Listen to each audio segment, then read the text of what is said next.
물질에 대한 미련 때문에 뒤를 돌아보는 것은 아무런 유익이 없습니다. 다시 돌아오는 것도 아니고요. 더 많이 생기는 것도 아니에요. 물질 때문에 뒤돌아보진 마십시오. 여러분들의 마음과 생각과 생활 습관과 기도 속에 돈이 신이 되어 있다고 하면 하늘에 계신 하나님과 바꾸십시오. 하나님의 소원이 저의 소원이고요. 하나님의 기쁨이 저의 기쁨이고요. 하나님의 자랑이 저의 자랑입니다. 제 속에서는 하나님만이 최고예요. 여러분들 마음속에 어떠한 속삭임이 있어도 그거 따라가지 마십시오. 두 발 다 주님께 다 들여놓고 삽시다.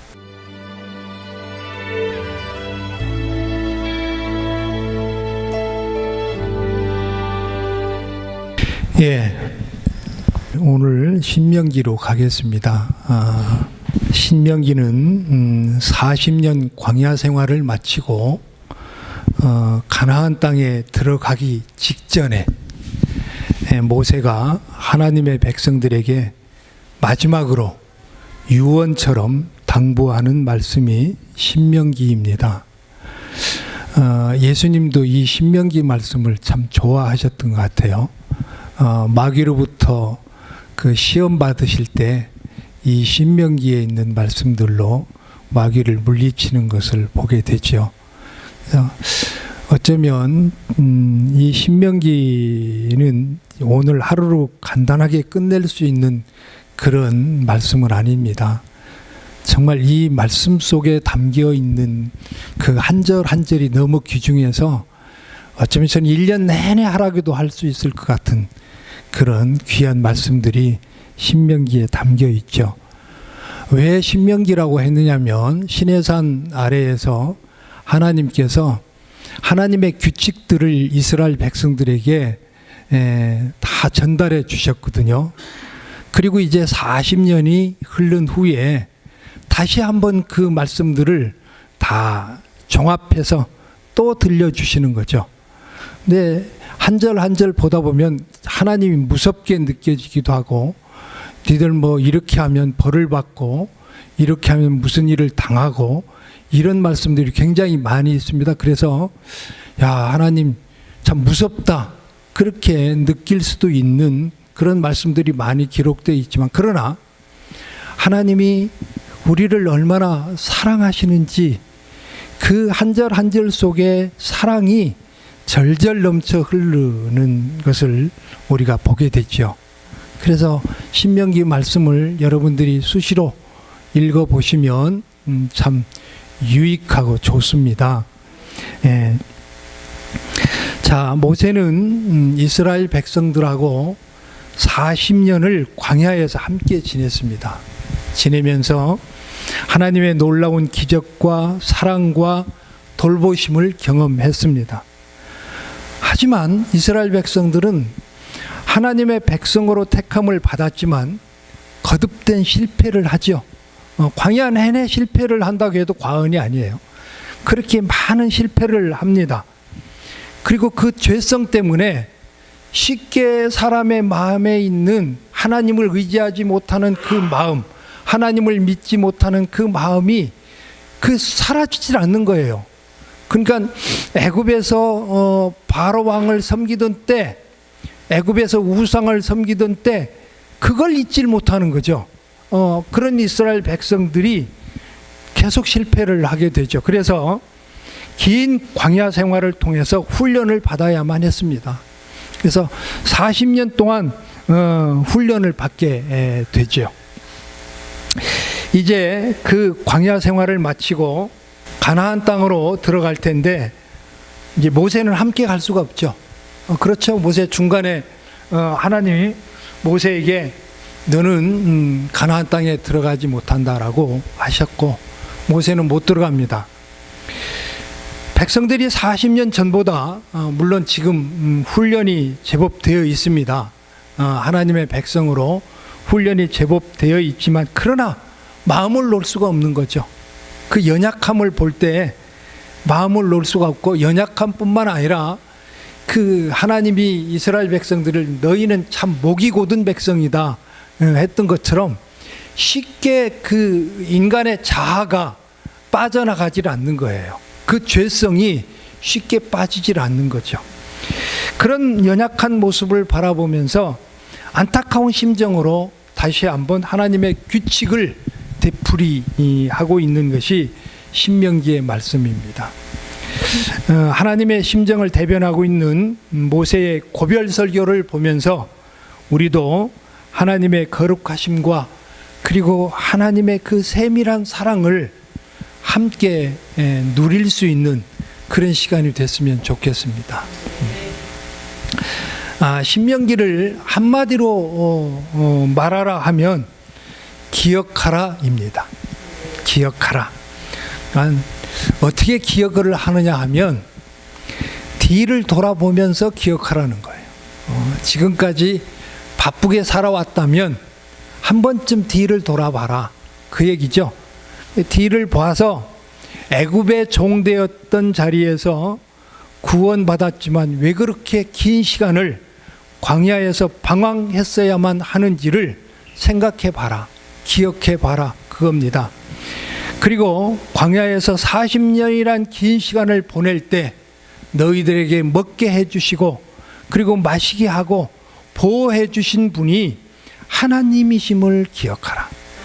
그래서 너희가 그 가나안 땅에 올라가면 그때는 하나님만 바라봐라, 위만 바라보고 살아라, 그 얘기입니다.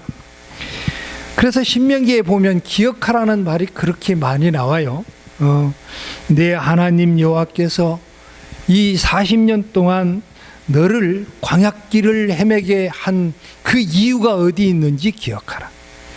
너를 낮추신 분을 기억하라. 내게 복을 주신 분을 기억하라. 그리고 내게 재물을 얻게 하신 분을 기억하라. 그 얘기 신명기가 말씀이에요. 그러면서 하나님이 함께 하셔서 대적들을 이기게 하셨음을 기억하고 담대하게 앞만 보며 나가라고 명령하고 있습니다. 그럼 우리는 뒤를 돌아보는데 뭘 자세하게 뭘 돌아봐야 되는지, 우리는 어떤 것을 뒤돌아보며 살고 있는지를 한번 살펴보도록 합니다. 인생을 살면서 우리는 가끔 뒤를 돌아볼 수 있어야 됩니다. 연세가 들면, 여기 연세 드신 분들이 많이 계신데, 연세가 들면 미래를 내다보기보다는 과거의 추억을 생각하는 시간이 더 많죠. 옛날 일을 생각하는 게 더 많죠. 그 힘들었던 시간도 많이 있었습니다. 살아온 날들을 뒤돌아보니까 힘들었던 시간도 많이 있는데 행복했던 시간도 제법 있어요. 그래서 그 행복했던 시간들을 생각하면서 혼자 빙그레 웃기도 하지요. 지금은 자식들하고 이제 떨어져 혼자 사시겠지만, 그러나 과거 그것들이 어렸을 때 그 귀여운 모습들을 생각하면 마음이 참 그렇게 좋을 수가 없죠. 왜 그 손자들을 보면서 마음이 좋은지를 저는 가만히 생각을 해봤어요. 왜 손자가 그렇게 눈에 넣어도 안 아플 정도로 그렇게 귀여울까? 그건 어렸을 때 새끼 생각해서 그러는 거예요. 어렸을 때 그것들 생각하는 보면 꼭 그 닮은 것들이 나와가지고 똑같이 고짓을 하고 있단 말이죠. 그게 너무너무 이쁜 거예요. 손자가 한없이 이쁘죠. 손녀가 한없이 이쁘죠. 그래서 그렇게 옛날 일을 생각하면서 행복에 빠져드는 그것이 바로 노년의 시간이라고 그렇게 말들 하더라고요. 저를 봐도 그런 것 같아요. 벌써 저도 옛날 일을 생각하면 빙그레 웃음이 나올 때도 있고요. 또 옛날 일을 생각하면 왜 그렇게 살았지? 그렇게 안 살았어야 되는데 왜 그렇게 살았는가? 후회가 되는 시간들도 있고 그렇습니다. 그런데 우리가 뒤를 돌아다 보는 것들은 대개 물질에 관한 것들이 많이 있어요. 그래서 그때 그 땅을 사놨어야 되는데, 그 땅값이 지금 얼마가 올랐는데 말이야, 아이고 그거 사놓을 걸, 그런 후회를 할 때가 많이 있어요. 그때 그 물건 잡아놨어야 되는데 말이야, 그때 그 주식을 말이야 사놨더라면 좋았을 텐데, 그때 이렇게 했더라면, 그때 저렇게 했더라면 더 많은 돈을 벌 수가 있었는데, 그것이 우리들 생각에 대부분 차지하고 있는 생각들이에요. 보면은 창세기에서 소돔성이 멸망받을 때 천사들은 롯에게 말을 하죠. 여러분, 소돔성의 소돔이 뭐 어떤 성인지 잘 모르시죠? 그거 아시나요? 소돔성이 어떤 성이죠? 소돔과 고모라가 어떤 성이죠? 멀뚱 쳐다만 보고 계시면 어떻게? 아브라함 시대에 그 하나님의 멸망을 받아가지고 그냥 완전히 그냥 폭삭 망한 성이 소돔과 고모라 성입니다. 그 성이 죄가 만연해서 심지어 남자가 남자를 막 상관하고, 이게 상관했다는 것은 동성애 같은 거, 그런 거고 비슷한 거예요. 그런 상황이에요. 그 정도로 소돔성이 멸망했죠. 죄가 많았죠. 그래 소돔성이 망할 때 거기서 살고 있던 아브라함의 조카 롯에게 천사들이 빨리 피해라. 피해서 갈 때에 너희는 뒤돌아보지 말고 앞만 보고 가거라. 그렇게 분명하게 얘기를 했거든요. 그런데 롯의 처는 도망 나오다가 불타는 소돔성을 돌아봅니다. 왜 돌아봤을까요? 불타는 소돔성 안에 아까운 것들이 너무 많은 거죠. 아까운 것들이 너무 많은 거예요. 분명히 천사들이 뒤를 돌아보지 말라고 말할 때는 네가 살던 그 성이 멸망당하는 것에 대해서 아까워하지 말고, 그리고 미련을 갖지 말라 그거거든요. 그런데 미련을 갖고 뒤돌아보는 거예요. 그래서 롯의 처가 뒤돌아보다가 바로 뭘로 바뀌었죠? 그렇죠. 소금 기둥으로 바뀌었습니다. 처음 제가 대답을 듣습니다. 여러분, 우리도 살면서 물질에 대한 미련 때문에 인생의 뒤를 돌아보는 것은 아무런 유익이 없습니다. 그렇다고 해서 물질이 다시 돌아오는 것도 아니고요, 더 많이 생기는 것도 아니에요. 물질 때문에 뒤돌아보진 마십시오. 그러나 신명기가 우리에게 뒤를 돌아보라 하는 것은 어떤 추억이나 물질 때문에 뒤를 돌아보라는 것이 아니라 애굽의 종으로 살던 때를 생각해 보라는 거예요. 그곳에서 살던 때, 그때 하나님께서 어떻게 너희들을 구원하셨는지를 기억하라는 거죠.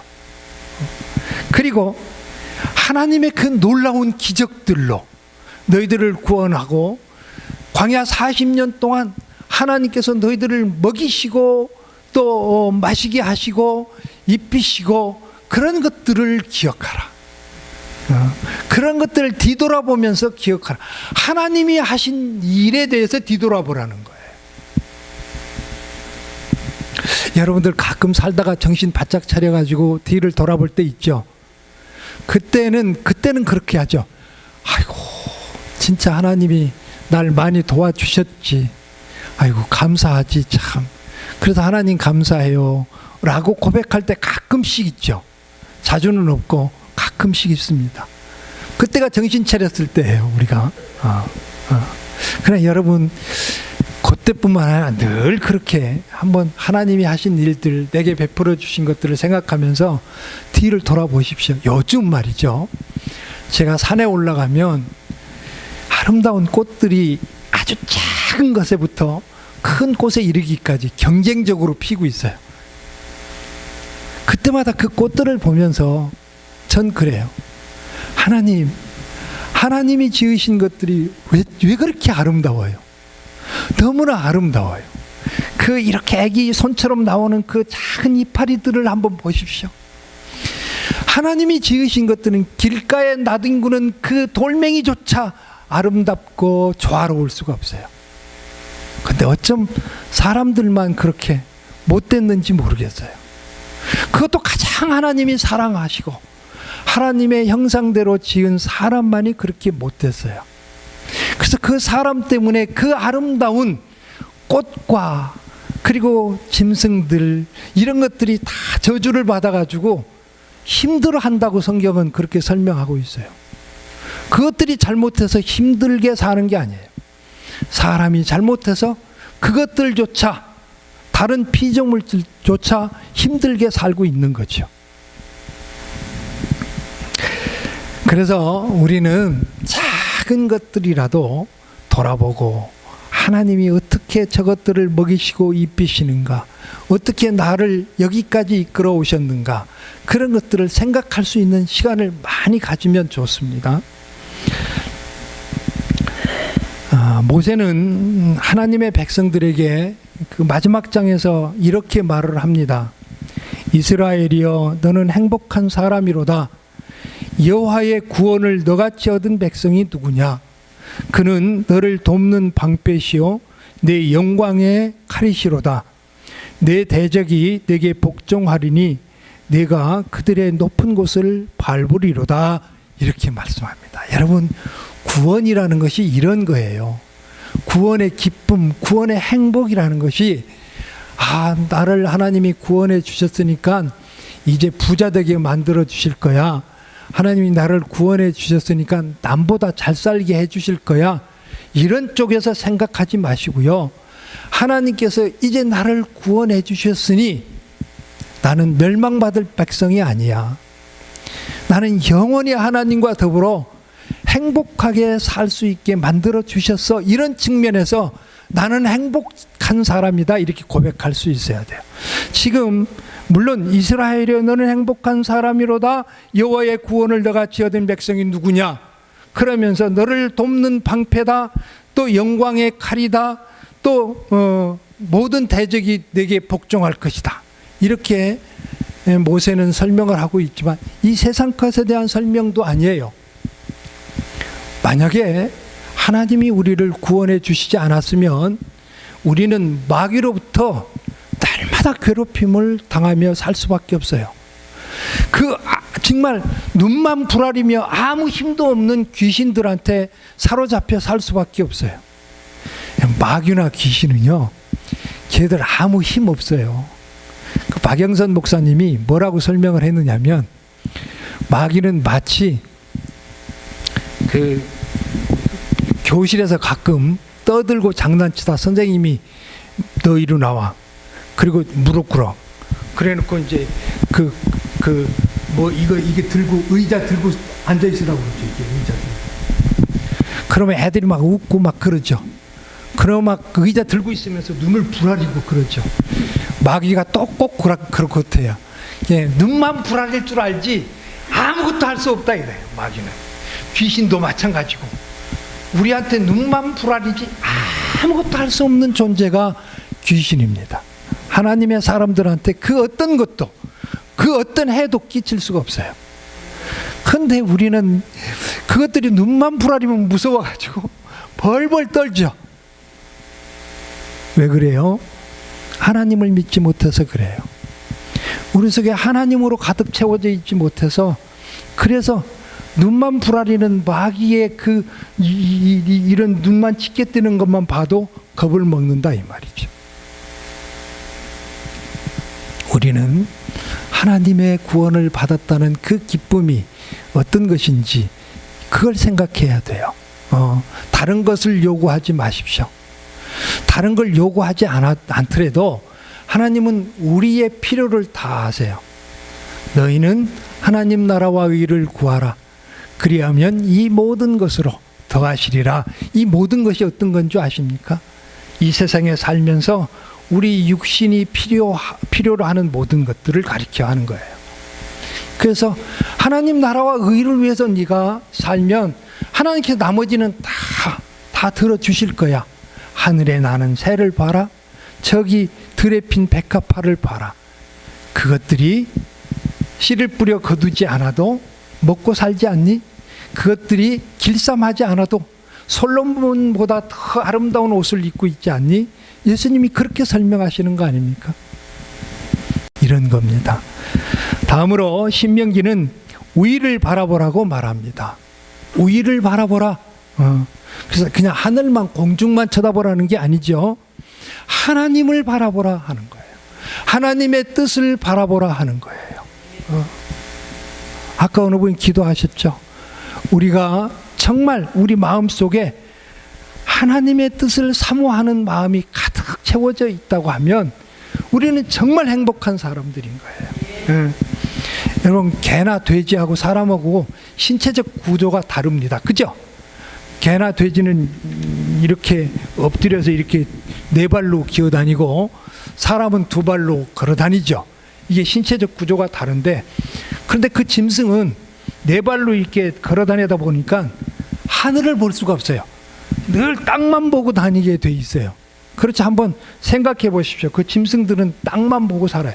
근데 사람은 두 발로 걸어다니면서 언제든지 쉽게 하늘을 쳐다볼 수 있게 돼 있다고요.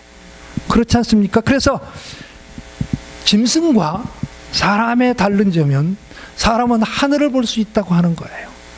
위를 바라보며 살 수 있다고 하는 거예요. 그런데 이렇게 하나님이 지어주셨음에도 불구하고 맨날 무슨 동전이나 떨어져 나가고 땅만 쳐다보고 사는 사람은 뭐고 같다고? 짐승과 같은 거예요. 여러분, 사람으로 태어났으면 우리는 위를 바라볼 수 있어야 돼요. 그리고 사람과 짐승이 다른 게 뭐냐면, 짐승은 육신만 가지고 있어요. 그러나 사람은 이 육신 안에 영혼이 있어요. 그런데 이 영혼은 하나님과 교통하게 지어져 있어요. 하나님과 교통이 없으면 영혼은 죽습니다. 그래서 위를 바라보지 않고 땅만 보고 사는 사람들은 그 영혼이 하나님과 교통하지 않는 사람들이에요. 그래서 성경은 그런 사람들을 가리켜 죽은 생명이라 그렇게 얘기해요. 죽었다, 살아있으나 죽은 존재라고 그렇게 설명을 하고 있는 거예요. 영이 살아있고 하나님을 바라보며 하나님의 말씀을 따라 사는 사람은 위를 바라보며 사는 사람입니다. 얼마 전에 조선일보 칼럼에 소개된 글을 하나 봤어요. 건국대 조용헌 석좌 교수가 쓴 칼럼인데, 그 제목 때문에 보게 됐어요. 주머니 속의 작은 종교. 제목이 주머니 속의 작은 종교라, 뭐 주머니 속에 무슨 작은 종교가 있다고 그러나, 그러고선 그 칼럼을 봤습니다. 내용이 이렇습니다. 유대인들끼리는 진작부터, 유대인들이 누구죠? 이스라엘 백성들이 유대인들이에요. 그들은 진작부터 주머니 속의 작은 종교를 믿고 살았다고 해요. 그 이유는 이렇습니다. 하늘에 계신 하나님은 너무 멀리 있는 거예요. 그리고 하늘에 계신 하나님은 눈에 보이지도 않아요. 하늘에 계신 하나님은 손으로 만질 수도 없어요. 보이지도 않고 멀리 있으면 믿기가 힘들어요. 그렇지만 이 주머니 속에 있는 그 돈이라고 하는 이 신은 너무 가까이 있어. 그래서 호주머니만 손을 넣었다 하면 그 걸리는 거예요. 돈이 잡히는 거예요. 너무나 좋아. 눈으로 볼 수 있어서 좋아요. 돈은 손으로 만져볼 수 있어서 좋아요. 무슨 일이 터졌을 때 가장 빨리 효과를 볼 수 있는 게 돈이에요. 그런데 하나님께 기도하면 언제 이루어질지도 몰라. 어떤 때는 내가 뜻하는 대로 안 이루어져. 그 돈은 내가 하자는 대로 가능해. 그러니까 이 주머니 속에 있는 이 작은 이게 돈 지폐 다발이 종교가 돼버린 거예요. 어느덧 사람들에게 저 신이 돼버렸다 이 말이에요. 그래서 이 지폐 다발을 만질 때마다 그 스킨십이 너무나 좋은 거예요. 요 만지는 게 너무 좋은 거야. 그래서 사람들에게는 이처럼 가까이 그리고 확실하게 존재하는 물신은 없습니다. 그래서 이 물신, 돈신이 곧 황금신이에요. 그러니 사람들은 하늘의 하나님보다도 돈을 더 하나님처럼 섬기며 살게 된 것이죠. 우상이 왜 생긴 줄 아십니까? 우상도 이런 의미에서 생겼어요. 하나님이 우리를 만드셨어요. 우리를. 그리고 하나님은 우리를 최고로 사랑하셨어요. 너희는 내 아들이요 내 딸이다. 그런데 인간의 마음속에 탐욕이 생기기 시작했어요. 욕심이 생기기 시작했어요. 그런데 그 욕심을 이루고 싶은데 잘 이루어지지 않는 거예요. 그때부터 인간은 자기 욕심을 이루기 위해서 신을 만들기 시작했어요. 뭘로? 인간보다도 훨씬 못한 피조물로, 나무나 돌이나 쇠를 깎아서 신을 만들어 놓고 그것들에게 절하면서 섬기기 시작했어요. 그리고 그것들에게 빕니다. 내 뜻대로 되게 해 주십시오. 돈을 많이 벌게 해 주십시오. 그래서 생긴 것이 우상이에요. 심지어는 하나님을 그 우상으로 만들어 가지고 그걸 앞에다 놓고 내 뜻대로 좀 되게 해 주세요. 그렇게 빌고 있단 말이죠. 그것이 인간의 모습입니다. 돈은 이미 현대인들에게 있어서 제1의 신이 되어 있습니다. 그래서 예수님 말씀하시죠. 누가복음 16장 13절에 집 하인이 두 주인을 섬길 수 없나니 혹 이를 미워하고 저를 사랑하거나 혹 이를 중히 여기고 저를 경히 여길 것임이니라. 너희는 하나님과 재물을 겸하여 섬길 수 없느니라. 이렇게 말씀해요. 하나님과 재물, 여기서 이 재물이 뭐냐? 만몬이에요. 만몬. 재물이 만몬. 그래서 많은 사람들이 이 만몬을 신으로 섬깁니다. 그래서 만몬신이라고 그래요. 심지어 우리 그리스도인들까지도 돈이 하나님처럼 되어 있는 실정입니다. 그래서 성경은 하나님만 바라봐라, 즉 의를 바라보라, 그렇게 말씀하시는 거예요. 어떻게 했습니까? 하나님의 입장에서 우리 한번 까놓고 생각해 봅시다. 돈 쪼가리 그거 하나가 인간들 마음속에 하나님하고 돈하고 동일한 거예요. 여러분 생각해 보세요. 여러분 마음속에 하나님하고 돈하고 동일하게 지금 섬기고 있는 여러분들 마음속을 한번 보십시오. 그리고 그 여러분들의 마음속을 바라보시는 하나님의 입장을 생각해 보십시오. 하나님이 제일이어야 되는데 돈도 제일이고 하나님도 제일이요. 하나님은 질투의 하나님이시라고 말씀하셨어요. 그런 우리의 마음을 생각하는, 바라보시는 하나님 마음이 어떠실까? 우리 남자들 한번 생각해 봅시다. 내 아내가 나만 사랑하는 줄 알았어요. 그랬더니 어느 날 보니까 저기 있는 저 어떤 논팽이도 사랑하고 있어요. 보니까 나보다도 훨씬 못된 놈인데 같이 사랑하고 있더라는 거예요. 그런 아내를 바라볼 때 이 남자들 속이 어떻겠어요? 막 부글부글 끓겠죠. 여러분, 하나님이 우리를 바라보는 그 심정이 그러실 거란 말이죠. 하나님은 우리를 지켜주시기를 원하세요. 우리의 하나님만 되시기를 원하세요. 여러분에게 부탁을 드립니다. 지금 여러분들의 마음을 한번 살펴보시고 여러분들의 생각을 한번 보십시오. 그리고 여러분들의 생활 습관을 한번 돌아보십시오. 그리고 여러분들이 하는 기도까지도 한번 살펴보세요. 그래서 여러분들의 마음과 생각과 생활 습관과 기도 속에 만약에 돈이 신이 되어 있다고 하면 지금 당장 하늘에 계신 하나님과 바꾸십시오. 그래서 하나님만이 유일하게 나의 신이시고 나의 하나님입니다라고 그렇게 고백하십시오. 하나님의 소원이 저의 소원이고요, 하나님의 기쁨이 저의 기쁨이고요, 하나님의 자랑이 저의 자랑입니다. 제 속에서는 하나님만이 최고예요 라고 고백할 수 있는 여러분들의 신앙이 되시기를 축원합니다. 이제 마지막으로 신명기는 앞을 내다보라고 그렇게 우리에게 말씀합니다. 이제 하나님의 백성들은 가나안으로 올라가서 그 나라를 차지해야 합니다. 하나님이 주셨기 때문에. 여기서 이걸 생각해 봅시다. 가나안 땅에 올라가서 가나안에는 7족속이 있어요. 7족속과 싸워야 돼요. 그렇다고 이스라엘 백성들이 훈련이 되어 있는 군사 훈련을 받은 적이 없어요.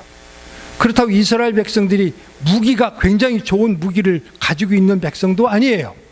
아무것도 없어요. 이스라엘 백성 훈련도 못 받았죠. 무기도 없지요. 그런데 가나안 땅의 7백성들과 싸워야 합니다. 그런데 그 가나안 땅의 백성들을 이 이스라엘 백성들이 정탐해서 보니까 아낙 자손, 그 키가 얼마나 큰지 다 장군같이 생긴 거예요. 그 사람들에 비하면 자기들은 메뚜기 같은 거예요.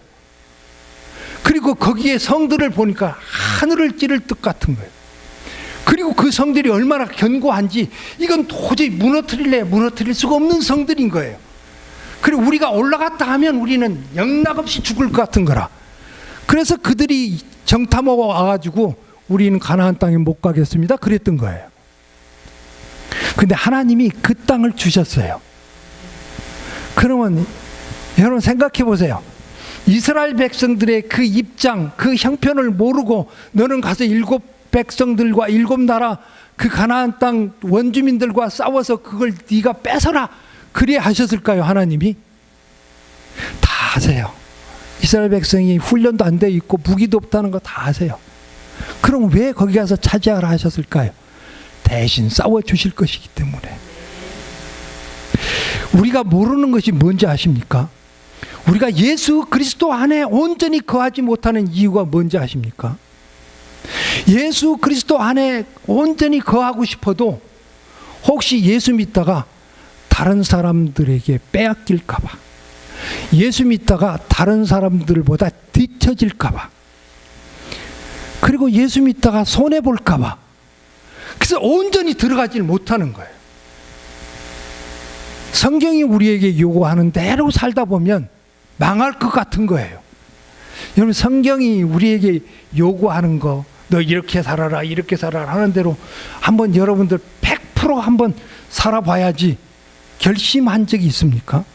늘 그런 생각을 했죠. 아이고, 하나님 뜻대로 살아야 되겠는데 하나님 뜻대로 살게 해주세요. 기도는 잘하죠.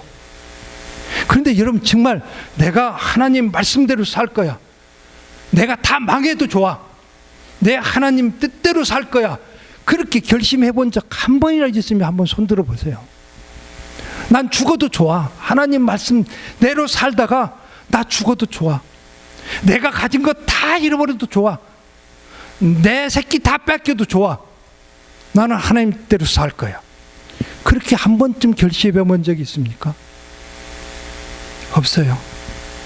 솔직히 없어요. 왠지 아십니까?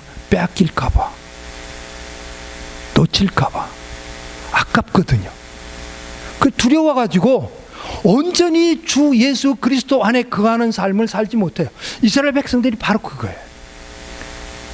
가나안 땅은 온전히 하나님이 주신 거예요. 그래서 그 가나안 땅에서 들어가 살아야 되는 거예요. 그걸 점령하고 뺏어야 되는 거예요. 그럼 하나님이 싸우게 하실 것이고, 하나님이 싸워 주실 것이고, 하나님이 그 땅에 모든 것을 주실 거예요.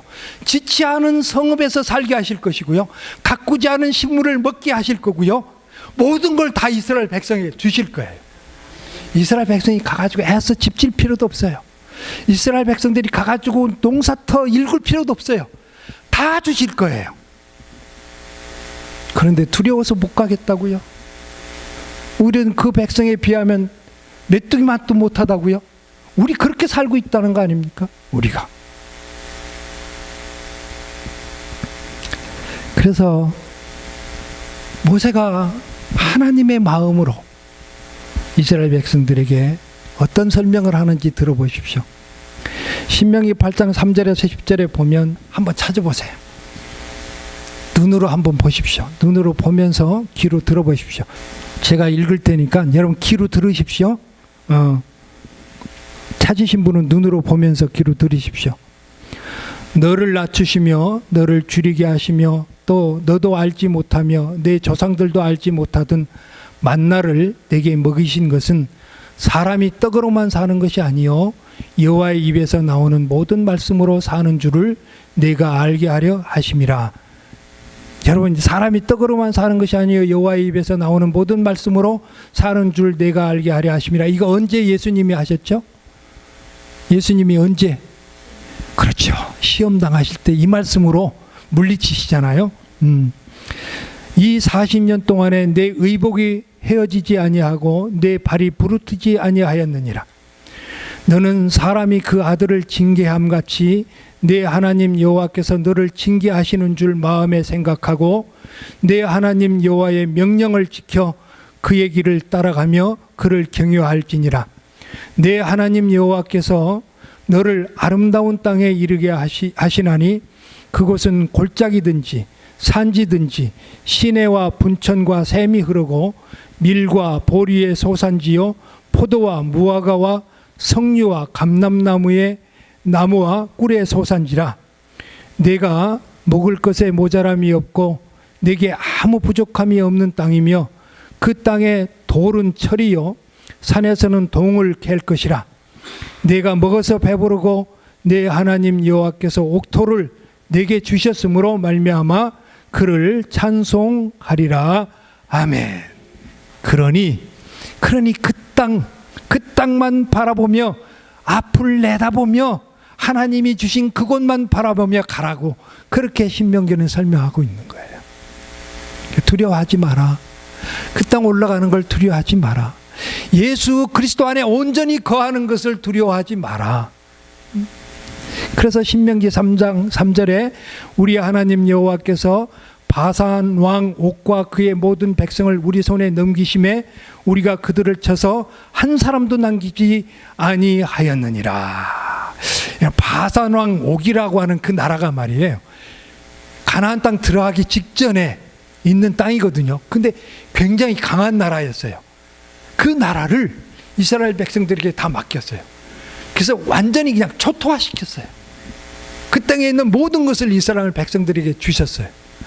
하나님이 함께 하시니까 이 바산왕 옥도 아무것도 아니구나 하는 것을 하나님이 가르쳐 주시죠. 그러니까 너희가 가나안 땅에 올라가서도 염려하지 마. 다 너희 손에 맡겼어. 이게 싸워 이겨. 그래서 신명기 3장 22절에 너희는 그들을 두려워하지 말라. 너희의 하나님 여호와께서 친히 너희를 위하여 싸우시리라. 아멘. 이 하나님께서 우리를 위해서 지금 싸워주십니다. 여러분, 두려워하지 마십시오. 세상 살면서 온전히 성령과 더불어 동행하는 것, 예수 그리스도만 바라보며 사는 것, 그거 두려워하지 마십시오. 여러분들 마음속에 어떠한 속삭임이 있어도 그거 따라가지 마십시오. 야, 예수만 믿다가 어떻게 사냐? 예수가 밥 주냐? 그런 생각, 그런 말 듣지를 마세요. 우리 마음속에서 우러나는 생각이요, 거룩한 줄 아십니까? 천만의 말씀.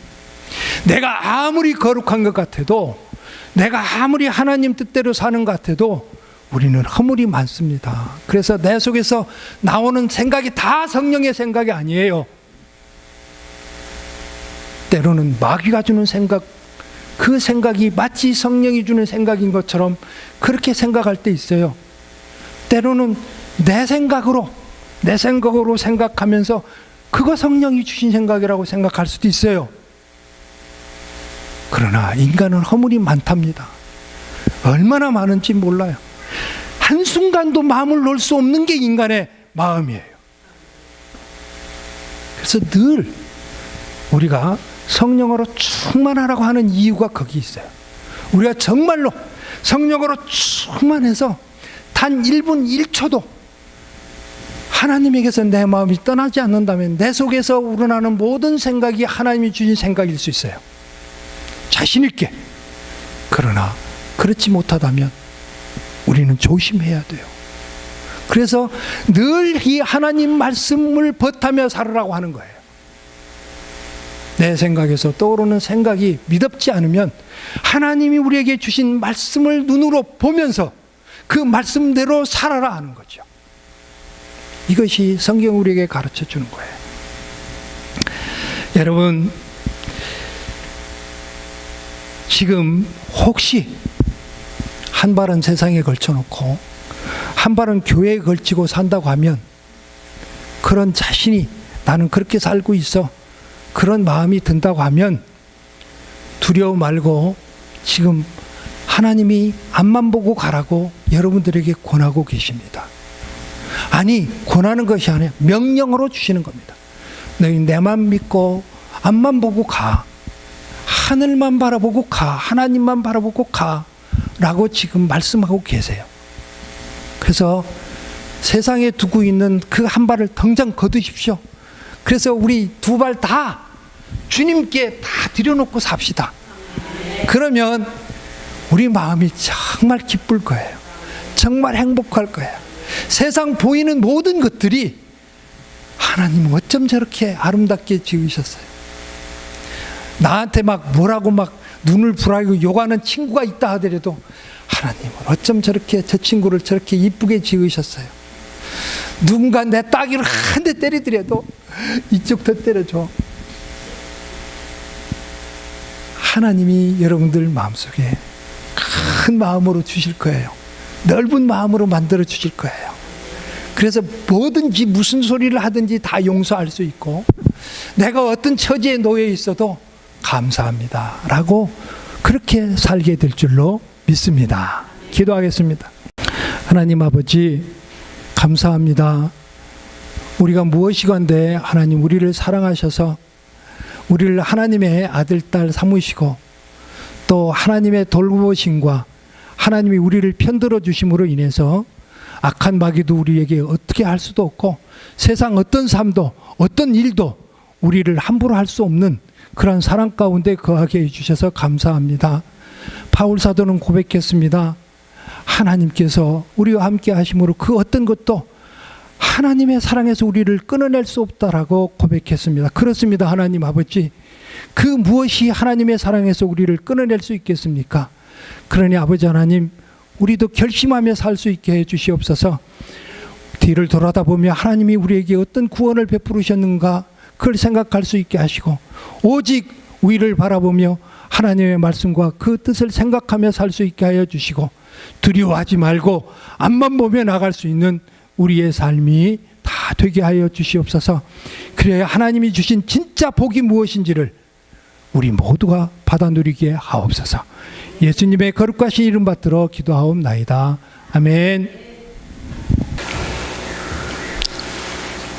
지금은 우리 구주 예수 그리스도의 무한하신 은혜와 우리 아버지 하나님의 그 만극하신 사랑하심과 성령님의 내주, 교통, 위로, 충만하심의 은혜가 오늘 이 자리에 나와 하나님의 말씀을 들으며 하나님의 말씀대로 살아갈 것을 굳게 다짐하고 결심하고 돌아가는 사랑하는 성도들의 머리 위에와 그 가정과 삶의 터전 위에, 그리고 우리 주 예수 그리스도의 피로 값주고 세우신 예광교회 위에, 대한민국 모든 교회 위에 이제부터 영원토록 함께 있을지어다.